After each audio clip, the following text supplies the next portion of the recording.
Fans of the Horus Heresy, thank you very much for joining me for a book review of the Horus Heresy Book One, Betrayal. So, this is the big black book where it all began. The origins of the present supplement to Warhammer 40,000, which focuses on the epic battles of the civil war within the Imperium between the forces of Horus Lupercal and the Emperor of mankind. So I'm going to do a book review. It's a big book, so it's going to be quite epic. There's a lot to get through. But before we start with the Horus Heresy, I just thought I'd take us back to 1988 and read you an excerpt from a paragraph from chapter approved, the Book of the Astronomicon, because this is the first ever reference in Warhammer 40,000 lore to the Horus Heresy. And it reads thus: The Horus Heresy is reckoned by many to rate as the greatest single disaster ever suffered by the Imperium. The specific details of the heresy are known only to the Emperor, but its broader history is a stuff of popular legend. According to one version of the tale, Horus was once the most trusted servant of the Emperor. But in his heart there dwelt a hidden evil, and he became seduced by this evil, and came to nurture demons and other forces of destruction. Horus marched upon earth with the third part of the hosts of the Imperium, which he had seduced to his purpose. For 7 days and 7 nights the host battled until the Emperor caught Horus by the heel and cast him into the Eye of Terror, and with him the third part of the hosts of the Imperium. So there you go, with that paragraph was the origin of what was to ultimately evolve into this game. And I think it's interesting just to, I always like to look back to the origins of things. And so that's where it all began. So yes, so what is Horus Heresy Book One? So Horus Heresy Book One is primarily concerned with the story of the Battle of S13. And in the Battle of S13, the recently turned traitor Horus Lupercal and his 3 accomplice legions, the Death Guard, the World Eaters, and the Emperor's Children, purged their ranks of any Marines and other forces who could still harbour loyalty to the Imperium to allow Horus to fully wage his intergalactic war of conquest. So this book is a mixture of history and it's also a mixture of rules. And I think it's safe to say that the Horus Heresy presents a very different version of Warhammer 40,000 to which most of us, or most people, are accustomed. And the Space Marine Legion armies hark back to the early days of Warhammer 40,000, and particularly the era of the Realm of Chaos books of Slaves to Darkness. It's an interesting change and a very good one from my point of view, and it's certainly the publication of this book that very much brought me back into the hobby from a considerable hiatus that I'd been in.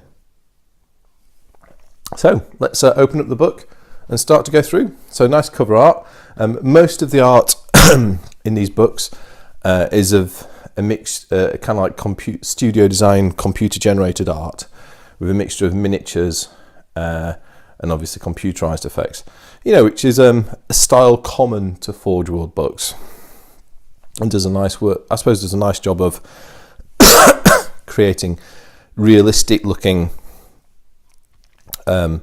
scenes, which also accurately depict the models. Obviously a great way of selling miniatures as well. So it opens up, so obviously this is it's a big hefty book, it's leather bound I believe. It's got these nice, they're well made metal corners. Yeah, do watch yourself on those. They're quite sharp, particularly things like leather sofas if you're reading this book on it. So we get obviously a galactic star map there, and then just an introduction. It says, night falls on the golden age of humanity. Sons shall turn upon their father, and his worlds drowned in blood. The eye shall open, and the galaxy will burn, fittingly placed beneath a picture of the Primarch Angron of the World Eaters. So this was very much a brainchild of Forge World writer Alan Bly. They have a contents page.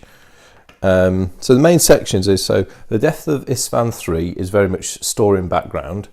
The Spaceman Legions is again background, but talking about the aforementioned legions. We then there's a large campaign in this book called the Death of Isstvan III, which is a loyalist versus traitor campaign. There is a Zone Mortalis rules section, a specific subset of rules to the 40k game called Battles in the Age of Darkness, because this does use, there are some different concepts used here, and these stay common through to today with the Heresy game.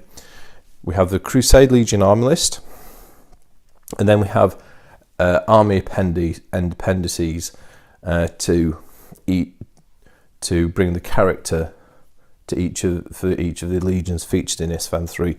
And then we have the first appearance of the Mechanicum as well, in the form of a very small army list around the forces of the Ordo Reductor, who were involved in the Battle of Isstvan III. There are also some other rules. So yeah, so this is predominantly a book about, I mean, I suppose it's a good blend of story, game, campaigns and rules. Now, if you're to buy this book today, I mean, this is an original print copy, this one from 2012.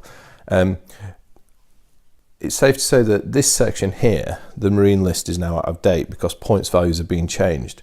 And I don't know if currently sold versions have been re-edited to reflect the changes in the points list. So I wouldn't advise buying this book for the army list alone. If you're going to buy this book, you're buying it for two reasons today. The first is the history, and the second is the Isstvan III campaign. If you want the rules, buy the Crusade Legion army list. Right, so let's get into it. So we have some truly apocalyptic artwork. So so there's a note on the writing style. This is all written from the point of view of a somewhat anonymous author called AK, and they describe themselves as a normal human who saw both the reunification of Terror, the Great Crusade, and then the Heresy, and lived to tell the whole tale. And then this is sort of like their writings late in life, recounting the events. So, as is often the style with 40k lore, it is written in the retrospective sense, and in a quasi-real historical perspective, i.e. not all the facts are known, and that's always useful for some mystery and useful for allowing possibilities for future interpretations of history and new material. So the first section is called The Age of the Emperor. Now, if you're familiar with Warhammer 40,000 lore, this description of the unification, the darkness of the old knights, the age of strife, the unification of Terror, the pact between the Emperor and the Mechanicum of Mars, the Navigators, who the Space Marines are, the Primarchs. This will all be familiar material, isn't it? Although it's nicely presented and all brought together in a concise and relevant form here, but it's nothing essentially new. But nonetheless, it's an excellent introduction to what follows later on in this book. It talks about the Astronomicon itself. Some of the background to the structures of the Imperium, so the Lords of Imperium, i.e. the Council of Terror, the importance of Psychers to the Imperium. Of course, the Imperium can't exist without Psychers, but yet it is also a great peril from said Psychers. And then towards the end of this section, it starts to talk about, the seeds of Horus's doubt, and also the other nascent possibilities of rebellion within certain legions. For example, Angron's resentment towards the Emperor. This next section talks about the Spaceman Legions themselves, in terms of what they were, their origins, their early use, their growth, who they were. We have a famous list of 20 legions here with, as is always the case, number 2 and 11 omitted. We don't know what happened to them. Perhaps at some point we may find out. This a brief the overview of the 19 implanted organs that make a Space Marine warrior. Again, familiar stuff to those of us who know 40k lore, but if you're not familiar with it, it's a nice introduction and a concise one as well. This is very good. This is a proper force organisation and military hierarchy of an example Space Marine Legion from a late Crusade. And looking at this, it gives you a good idea of what the legions were structured like at a high level. And then also, I suppose, gives some interesting links through to the actual army lists themselves. So by understanding this, you can add flavour and meaning into how you build your armies as well.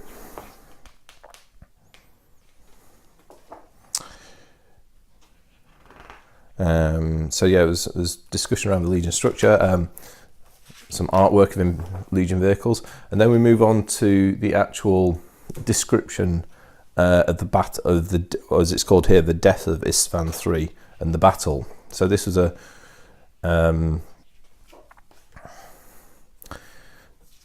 Isstvan III, the world rebelled, and Horus used it as his crucible in which to purge his legions of any troops still loyal to the Emperor. There's a lot of detail in terms of what happened here. It doesn't get bogged down in too much detail, so there's a good pace to the writing style, which is nice. And it goes from describing the initial assault. It has this representative map of the key city, and then moves into the actual act of treachery, and the virus bombing of the planet with the dread life eater bioweapon, and then the the ignition of the remains and the firestorm that wrapped the planet as well. And then it moves on. The story continues and moves into the description of the aftermath and the battle, the aftermath of the World Eater. Sorry, not World Eater, the Life Eater usage, and actually moves into talking about the description of the battle. Isstvan III is interesting as a hypothetical battle. It's clearly, having read this, it clearly puts me in mind of some real world battles, and I'm certain that Alan Bly must have a decent knowledge of both the Battle of Stalingrad and the Battle of Monte Cassino from World War II, because there are some strong themes of those two conflicts brought into this description of the Battle of Isstvan, in that how overwhelming force can become bogged down and lost in urban warfare, and how even a relatively small number of defenders can become an extremely resilient and hard to defeat force. So yeah, it's nice to see the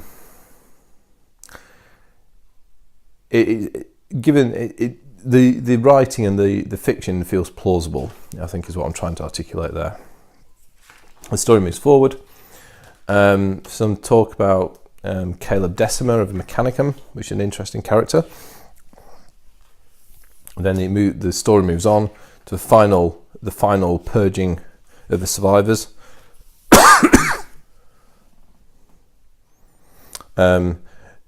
This page here is a page of fiction, and it says, from the testimony of Kryos Morturg. Morturg is a Death Guard character who was a loyalist, a Death Guard loyalist, who actually survived Isstvan 3, and I think it was saved by Caleb Decimer. And throughout this, there are a number of fictional quotes he makes, and sort of like interviews with him where he talks about the battle afterwards, which are good touches. Yeah, and that brings us to the end of the description of the Battle of Isstvan 3, and this sort of very much leaves you on a bit of a cliffhanger here, basically saying that the scene was set for the Battle of Isstvan 5, and it talks about the arrival of Fulgrim bearing the news of his failure to turn the Iron Hands to the cause of Horus Lupercal. But yeah, so I mean, that's a really enjoyable read, and it's very well written, and never has. It's the most detailed description of that particular event in the Warhammer 40,000 lore that's been ever published. So we then move on to a new section of the book, which is a discussion of the 4 Spaceman Legions involved in Isstvan 3. The first of these, of course, is none other than the Sons of Horus, formerly Lunar Wolves. So I'm not going to go through the detail of every single legion, but I'll give you an idea of what each one's like. So it talks about the origins of the legion, their home planet, or their Primarch's home planet. In the case of the Sons of Horus, it's Chthoniya, obviously, but also strongly influenced by Luna and Terror as well.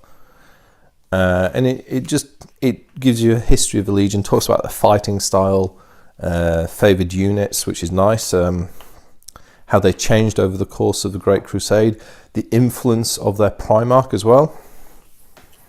There's some nice little footnotes to well-known lore here. I mean, for example, this section here talks about the Mournival, the 4 famous captains of the Death Guard, including such icons of lore such as Ezekiel Abaddon, Garviel Loken, and our favourite Nathaniel Garro. And then we move into, and then there will be a section looking at paint schemes for the legions, and most of these sections include an early version of a legion paint scheme where the legion underwent a radical change. So this guy here is in the original pale grey of the Lunar Wolves, which is very nice. Very nice sort of painting ideas. Lots of great painting ideas, and then obviously there's armour as well.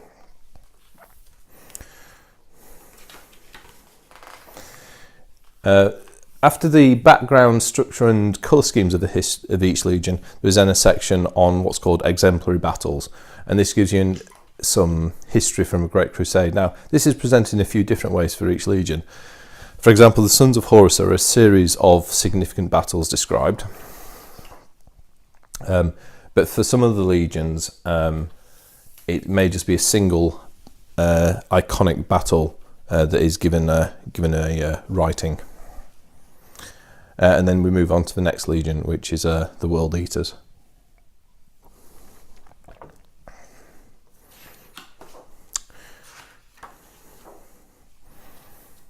Just having a look through here. I mean, again, lots of good ideas for paint schemes. Early Warhounds paint scheme again. Variant paint scheme. For a Destroyer Legionnaire. Excuse me. Armour.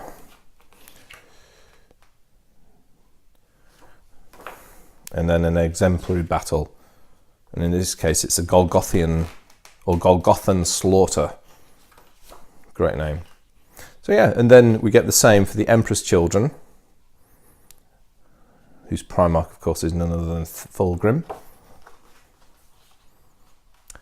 I mean, throughout the artistic depictions are very well done. The artwork on them is great, and the the quality of this book in terms of printing and the presentation is very high as well. You know, certainly it's a good quality publication.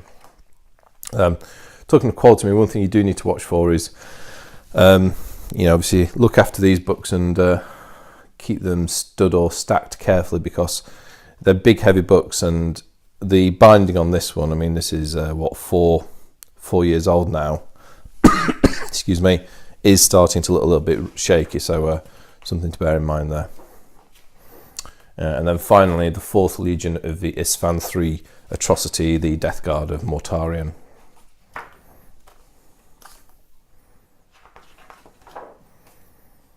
And a whole selection of Death Guard paint schemes, including again an early one in the case of the Dusk Raiders.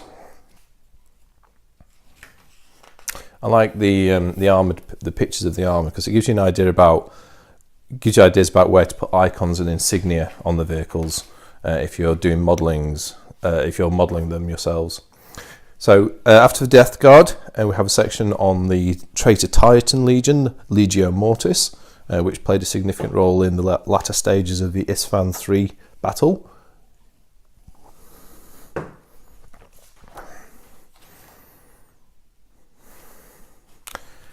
And then that concludes the lore section, and then we move into the game section. And the first part of the game section is the Death of Isstvan III campaign. This is a big campaign. It's split into four sections. There's a mixture, so there's a clear structure to it. Each section has a number of sub-battles, and it's done along the lines of you fight a battle and you have an outcome, and you get a number of victory points, and you proceed through and accrue victory points, and ultimately move up towards a final position. And oops, nearly lost the camera there, and determine the overall victor. I've played this, well, a friend GM'd it and played it all the way through. It's a very good campaign. You can play as one of the Traitor Legions, or as a limited list Mechanicum force, playing as the Ordo Reductor of Caleb Decima. And you get scenario rules, deployment configurations. Then you get the actual mission descriptions as well. Each phase is concluded by what's called a legendary battle, and that's a battle of particular significance. So this final, excuse me, battle here is where Angron makes planetfall, and there's a bloodbath between him and the loyalists who try valiantly but futilely to oppose his fort landing force. And those battles have particular significance to the outcome of the battle as well, of the campaign. They have a higher number of points, victory points. Lots of special rules. So you got like this is a table of mysterious structure options, terrain effects. I mean, as well as being usable for the campaign, you could use these for all sorts of other gaming ideas as well. There's lots of, it's fertile ground for scenario ideas as this. There's quite a large section around playing Zone Mortalis. I mean, it's a bit of a niche sort of gaming area from my point of view in terms of the games I play with friends, but should you be interested in getting into it, there is a detailed section of rules to support you with showing those games. And then the final section of the book moves into the army lists themselves, and the first section is the Crusade army list itself. Now this is a section which is now somewhat out of date in this particular copy, and is better used or better looked at by using the up-to-date Crusade Legion army list book. So I'm not going to go into a lot of detail around that. But suffice, I mean, there's a lot of, most of them, there's a lot of stuff in here. I think it goes as far as the Fellblade super heavy tank and the Typhon siege tank. But there's a lot of marine gear that was not added at the time of this book and comes along at a later date. there's a large section on war gear and rules. The Horus Heresy is lovely because it's got a load of excuse me, Crusade era technology, such as Volkite weapons, flare shields, and this is described in nice detail, both in terms of some background to what the weaponry and equipment is, and then also its in-game rules as well. And it's the Alan Bligh certainly let his mind run riot with all the war gear he put in, and there's stuff in here as well that kind of like nicely harks back to the original 40k game as well, which I do like a lot, such as things such as refractor fields, etc., being referred to. There's then a section of appendices about the Spaceman Legions themselves. So each legion has legion-specific rules, a selection of elite units, their Primarch. So here for the Sons of Horus we have Horus the War Master himself, and then other named characters such as Ezekiel, Abaddon, and Garviel Loken. These rules were separated in terms of later books. These books were separated into the Crusade Legion books now, and these are very out of date now. For example, the World Eaters special rules have radically changed, so have the Sons of Horus. I mean, I think it's safe to say that the Legion specific rules for these guys were rather weak compared to some of the later Legions, so they revisited them and rebalanced them accordingly. But the basic concept is good. And I suppose you could just buy this book, pick it up, and use it as a standalone supplement for 40k itself, just to play the Isstvan 3 campaign. And in that respect, the age and dating of the rules doesn't really matter so much, because within the context of the book, the forces seem to be reasonably well balanced. A lot of the later balancing occurred between the legions and the Mechanicum specifically. So just powering through the Death Guard. Then we have the first ever Mechanicum list. So this is very, very limited. We've got basically the Talax cohort, the Mechanicum Land Raider, now known as the Macrocarad Explorator, Titans, which these rules are now superseded by later books as well. And then their character, Caleb Decima, who was significant in the Isstvan 3 battle. The final section is a set of Apocalypse rules. These are pretty much kind of 6th edition versions, so they really are very out of date.